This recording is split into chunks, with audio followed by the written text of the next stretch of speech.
जय श्री राम। जय सीताराम। जय हनुमान। दोस्तों, आज की ये कथा इतनी लंबी और गहरी है कि सुनते सुनते आपके रोंगटे खड़े हो जाएंगे। कुंभकर्ण नाम सुनते ही नींद याद आती है, लेकिन क्या आप जानते हैं कि ये नींद कोई साधारण नींद नहीं थी। ये थी एक दिव्य माया, एक ब्रह्मास्त्र जैसी शक्ति जो तीनों लोगों को बचाने के लिए लगाई गई थी। आज हम इस महाकथा में खोलेंगे हर एक रहस्य। कुंभकर्ण का जन्म, उसकी तपस्या, वरदान की वो भयानक गलती, लंका युद्ध में उसका जागरण, उसका अंतिम संदेश और मोक्ष तक की पूरी यात्रा। अगर आप सच्चे राम भक्त हैं तो अभी वीडियो को लाइक कर दीजिए, चैनल को सब्सक्राइब कर लीजिए और घंटी दबाकर ऑल नोटिफिकेशन ऑन कर लीजिए। चलिए शुरू करते हैं। हर हर महादेव। त्रेता युग की बात है। पुलत्स्य ऋषि के पुत्र थे महर्षि विश्रवा। विश्रवा जी की दूसरी पत्नी थी राक्षस राज सुमाली की पुत्री कैकसी। कैकसी ने एक अंधेरी अमावस्या की रात में विश्रवा जी से 4 पुत्र मांगे और उसी अशुभ मुहूर्त में जन्मे 4 राक्षस पुत्र, सबसे बड़े रावण, फिर कुंभकर्ण, फिर विभीषण और सबसे छोटी शूर्पणखा। जन्म लेते ही कुंभकर्ण की भयानक गर्जना से आश्रम हिल गया। उसके कान इतने बड़े थे कि घड़े जैसे लगते थे। इसी कारण नाम पड़ा कुंभकर्ण। बचपन से ही उसकी भूख भयंकर थी। एक बार 100 भैंसे खा जाता। लोग कहते थे अगर ये बड़ा हो गया तो सारी पृथ्वी खा जाएगा। लेकिन दोस्तों, कुंभकर्ण में एक खासियत थी। वो धर्म जानता था। वह वेदों का ज्ञाता था, ब्रह्मचारी था और तपस्वी था। रावण और कुंभकर्ण दोनों ने मिलकर देवताओं को हराने का संकल्प लिया। रावण ने कहा, भाई, हमें इतनी शक्ति चाहिए कि इंद्र भी कांपे। तीनों भाई गोकर्ण क्षेत्र में पहुंचे। वहां शुरू हुई भयानक तपस्या। रावण ने हजारों साल तक एक पैर पर खड़े होकर तप किया। अपने 10 सिर काट काट कर शिवलिंग पर चढ़ाए। विभीषण ने भक्तिभाव से तप किया, लेकिन कुंभकर्ण, उसकी तपस्या सबसे कठिन थी। वह बिना हिले डुले, बिना अन्न जल के सूर्य की ओर देखते हुए खड़ा रहा। उसकी तपस्या से इतनी गर्मी पैदा हुई कि समुद्र उबलने लगा, पर्वत पिघलने लगे, देवता घबरा गए, इंद्र का सिंहासन हिलने लगा। ब्रह्मा जी को आना पड़ा। ब्रह्मा जी प्रकट हुए। वत्स, मांगो वरदान। रावण ने मांगा, मुझे कोई न मार सके सिवाय मनुष्य के। विभीषण ने मांगा, मुझे सदा धर्म पर चलने की शक्ति। अब कुंभकर्ण की बारी।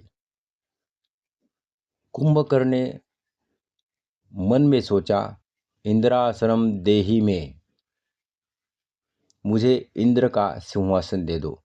निद्रावस्थाम नाशय देवान, देवताओं का नाश करने की शक्ति दे दो। लेकिन इसी समय देवराज इंद्र ब्रह्मा जी के पास पहुंचे। प्रभु, अगर कुंभकर्ण को ये वरदान मिल गया तो तीनों लोक नष्ट हो जाएंगे। ब्रह्मा जी ने सरस्वती माता को बुलाया। सरस्वती जी कुंभकर्ण की जीभ पर विराजमान हो गई। कुंभकर्ण बोलना चाहता था इंद्रासनम, मुंह से निकला निद्रासनम। बोलना चाहता था देवान नाशय, निकला षण्मासम निद्रा। ब्रह्मा जी ने तथास्तु कह दिया। कुंभकर्ण को मिल गया 6 महीने की लगातार नींद का वरदान। कुंभकर्ण होश में आया तो पैरों तले जमीन खिसक गई। रावण गुस्से से पागल। उसने ब्रह्मा जी से प्रार्थना की, प्रभु मेरे भाई को ऐसे मत छोड़िए। तब ब्रह्मा जी ने दया की और वरदान बदल दिया।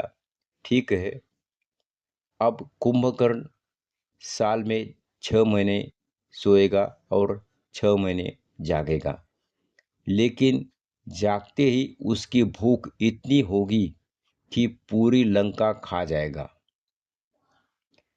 लंका में कुंभकर्ण के लिए अलग महल बनाया गया। वह 6 महीने सोता, 6 महीने जागता। जब सोता था तो पूरा लंका चैन की सांस लेता था, क्योंकि जागते ही उसकी भूख से हजारों पशु, राक्षस, यहाँ तक कि मनुष्य भी बलि चढ़ाए जाते थे। एक दिन में 2000 गायें, 5000 भैंसे, सैकड़ों हाथी। रावण को भी डर लगता था कहीं कुंभकर्ण मुझे ही ना खा जाए, लेकिन कुंभकर्ण धर्म जानता था। वह रावण को बार बार समझाता, भाई अधर्म मत करो, देवताओं से बैर मत लो, लेकिन रावण नहीं मानता था। जब भगवान राम ने लंका पर चढ़ाई की, रावण की सेना तबाह हो रही थी। मेघनाद मारा गया, अतिकाय मारा गया, पूरी सेना खत्म होने की कगार पर। रावण रोते हुए कुंभकर्ण के महल में पहुंचा। कुंभकर्ण 6 महीने की नींद में था। राक्षसों ने पहले ढोल नगाड़े बजाए, कोई हलचल नहीं। फिर हजारों हाथी उसके शरीर पर चढ़ाए, तब जाकर एक आंख खुली। कुंभकर्ण ने गुर्राते हुए पूछा, क्या हुआ भाई? रावण ने सारी कहानी सुनाई। कुंभकर्ण क्रोधित हुआ, तूने सीता माता का हरण किया? राम विष्णु अवतार है, ये युद्ध अधर्म है। अभी सीता माता को लौटा दे, राम से क्षमा मांग ले। रावण नहीं माना। ठीक है, भाई धर्म के नाते मैं युद्ध करूंगा, लेकिन याद रखना ये मेरा और तेरा अंत होगा। जागते ही कुंभकर्ण ने खाना शुरू किया। 10,000 राक्षस, सैकड़ों हाथी, पूरा भंडार खाली। फिर वह युद्ध में उतरा। उसका रूप देखकर वानर सेना भागने लगी। सुग्रीव, नल, नील, अंगद सब उसके सामने बच्चे लग रहे थे। कुंभकर्ण ने एक ही झटके में हजारों वानरों को मार डाला। राम जी भी चौंके, ये कौन महाबली है? लक्ष्मण जी ने बाण चलाया, कुंभकर्ण पर खरोच तक नहीं आई। अंत में भगवान राम ने ब्रह्मास्त्र चलाया। कुंभकर्ण का विशाल शरीर धरती पर गिरा। मरते समय कुंभकर्ण ने कहा, हे राम, आप विष्णु अवतार है, आपके हाथों मरकर मुझे मोक्ष मिला, मैं धन्य हुआ। राम जी ने कहा, कुंभकर्ण धर्मात्मा था, इसे स्वर्गलोक मिलेगा। दोस्तों, कुंभकर्ण की नींद का रहस्य सिर्फ सरस्वती माता की माया नहीं था, ये था ब्रह्मा जी का संदेश कि अति बल, अति भूख, अति नींद, ये सब मनुष्य को बर्बाद कर देते हैं।